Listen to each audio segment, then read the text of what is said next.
assignment, you'll then see instructions. So this is now expanding on what was laid out a little earlier on. And so this really starts now to complete the template. So you'll see them got me here, and then you'll be completing the actual fields in that template. Choosing 2 units of competency that you like. Then you've got the section where you unpack the units of competency. And then you send an email to your workplace supervisor where you actually talk about what you've brainstormed when you've unpacked that unit of competency, how you actually intend to deliver it, and how to make it engaging for your learners.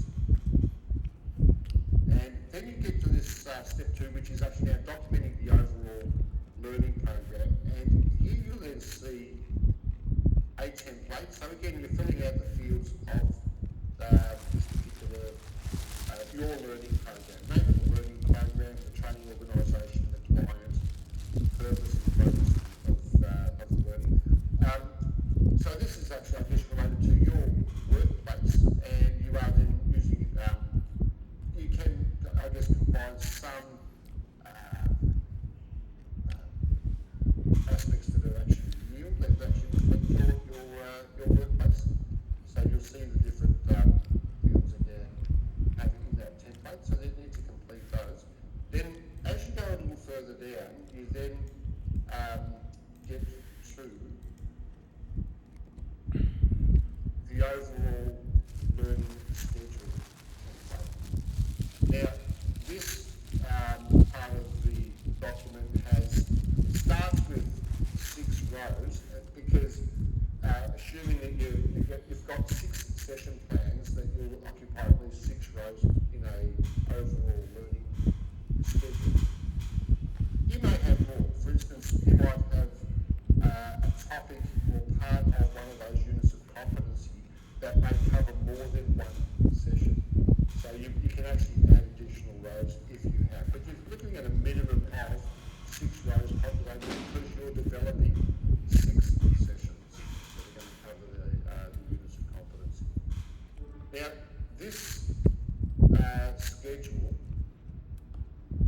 is like an overview.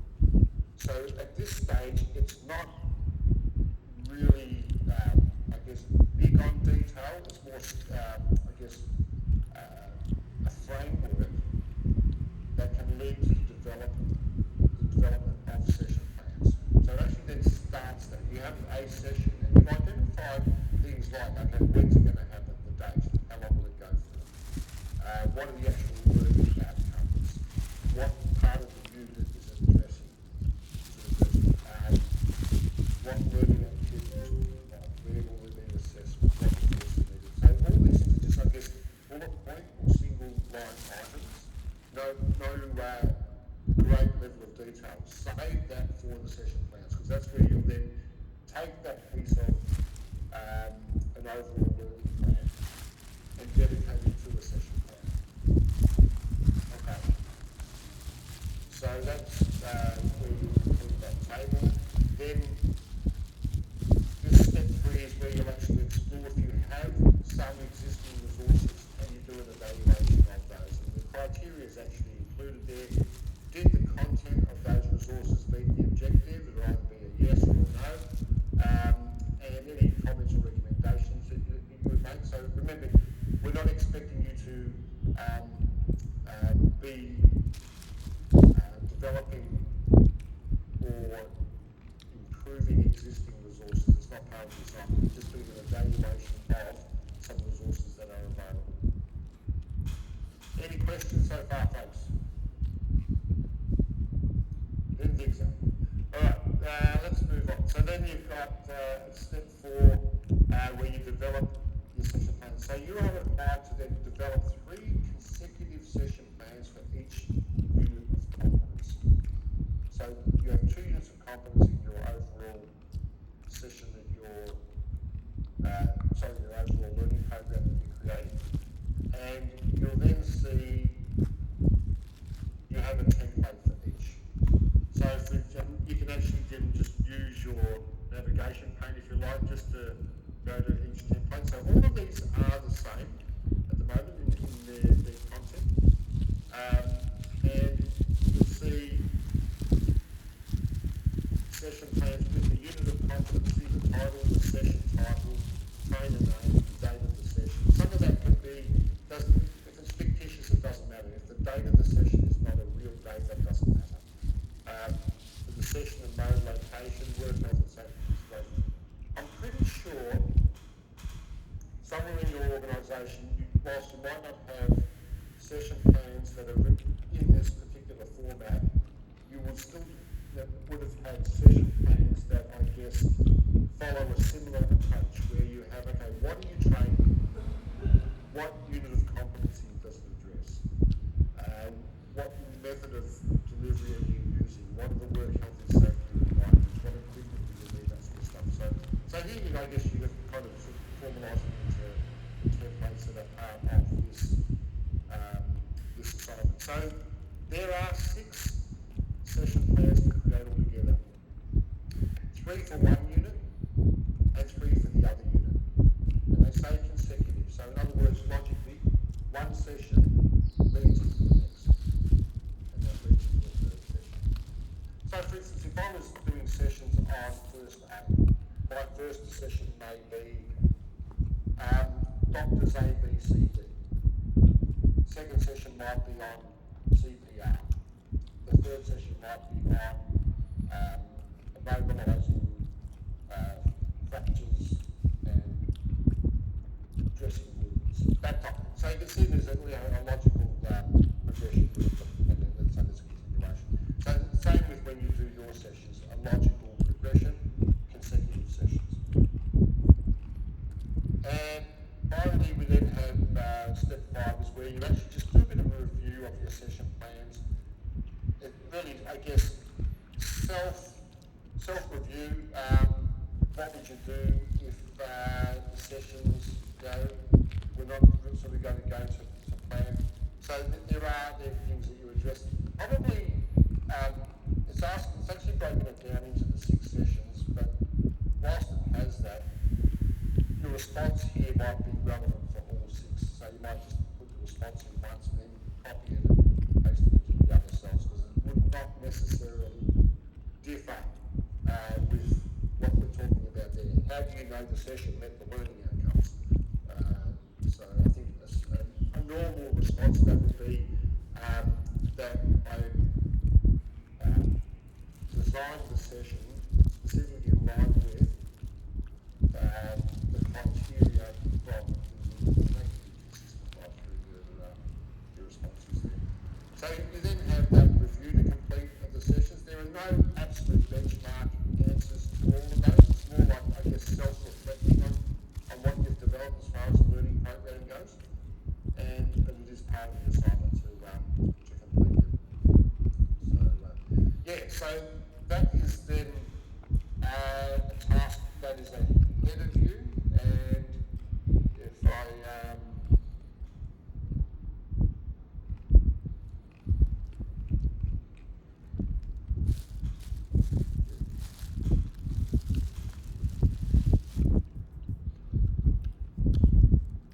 that is then, this is for the AED ES 412, and I have a due date here for the 29th of April.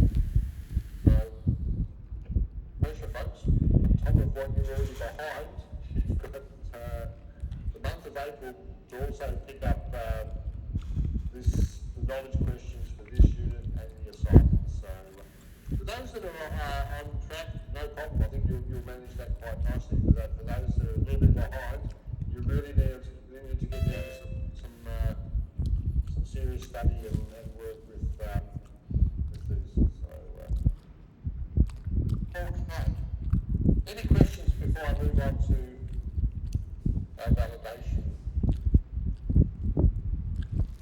topic? All right. So I'm going to then perhaps close that assignment off. And I'll also collapse the learning plan.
before the 29th, before we begin it, is do the knowledge questions from validation to get a bit of underpinning knowledge for that unit. I have one person who's already completed that.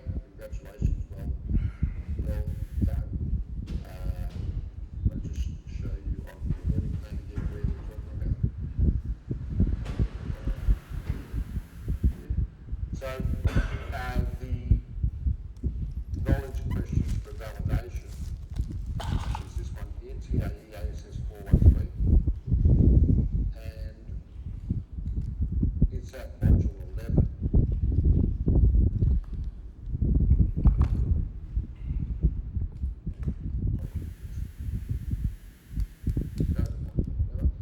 Here we've got TAE ASS 413, knowledge assessment for validation. So, knowledge questions, I think there's about 13. A number of them are autocorrect questions. And so there's 13 questions, and so you need to then have a look at those. It is desirable that you actually have those knowledge questions done before that validation workshop. Just have some underpinning knowledge about the topic. It is not mandatory, but I recommend that you do it. It's not that big a task. Alright, so when we are together then on the 29th of April, we are going to be dealing with these two assignments, and that will actually involve me creating breakout rooms where you'll do the pre-assessment validation and post-assessment validation in small teams.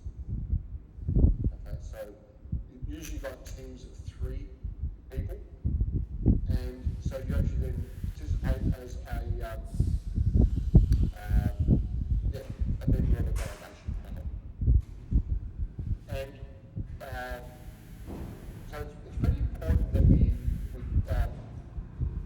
attend that workshop, because if we don't attend that workshop, then we'll have to then go to another workshop where I hold these workshops every second Tuesday, so you can join those if you want to, but it's good if you here with all your colleagues, you can actually sort of work together with everyone there.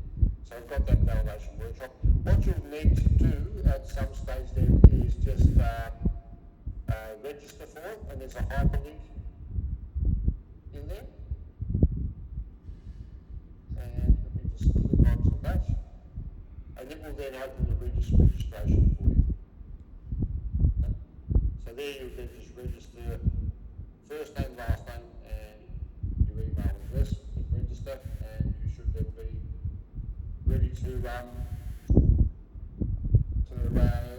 sign in and join that validation workshop. All right, so that's ahead. So we've got a fair bit ahead of us, folks. I would like you to, if you're falling behind, well, please get busy and see if you can catch up. By the time we are together next, I would like to see that everyone has all of these ticked off.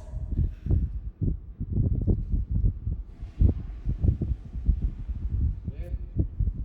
So that we actually say that they're ticked off, and that these at the very least are in progress, let's say, if not submitted for assessment, those two. And then also the knowledge questions for TAE ASS 413, so that they're done. So yeah, and ideally like that. Now, if all of you had your work progress today looking like that, I would be more than happy. I can't expect any more. That would be right on target with where we need to be. But see how you do go. All right.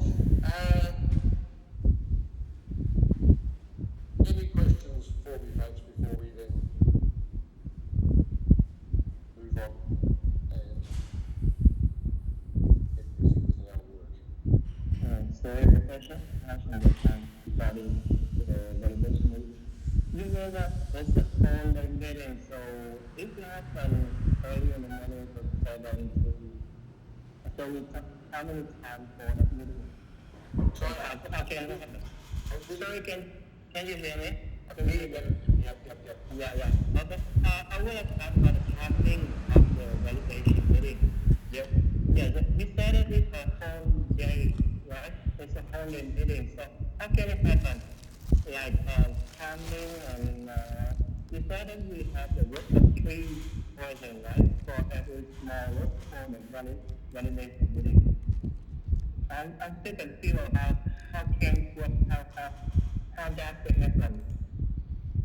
Oh, okay. How it happens is that we do it purely through a simulated pathway.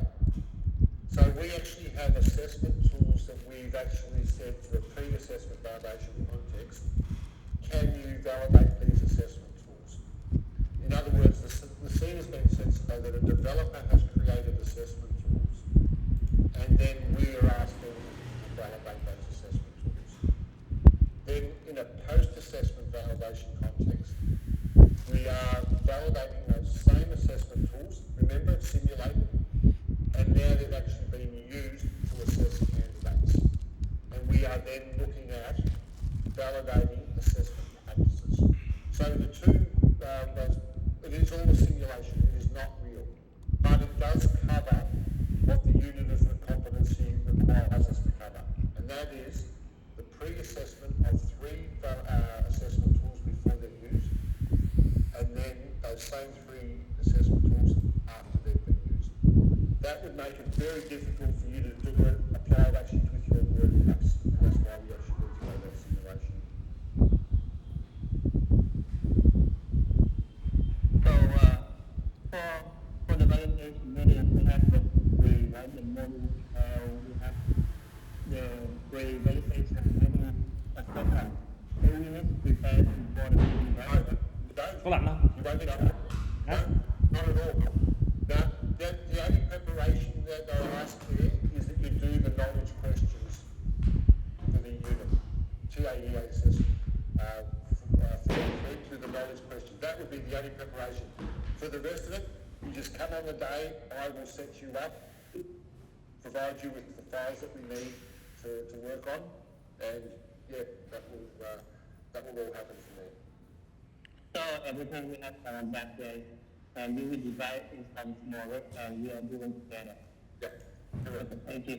I might send you the actual zipped folders the day before, Ken, so you actually have them at least the day before. I can give them to you on the day, I can drop them into the chat box here, but I can also give them to you the day before if you just want to have a look. And I guess one of the things there is put it somewhere on your desktop where you can actually use it as well. So I might send that day before, but again, for the actual validation workshop, other than the knowledge questions, no preparations necessary. Thank you. Right. All right. Any other questions for me, folks? No, sir. If not, okay, let's then call it a day then for today's session. So just recapping, those that need to catch up with to get on track, please get on track. The next thing ahead of you is actually then to do the TAEDS 412 knowledge questions and assignment where you design learning programs and session plans, and also then those knowledge questions for the validation prior to us meeting. So I will see you, today's the 1st of April, I'll see you at the end of April. So let's make it as productive as it can be, please, and really sort of see if you can get on top, make you proud. So sorry, Professor, one last question.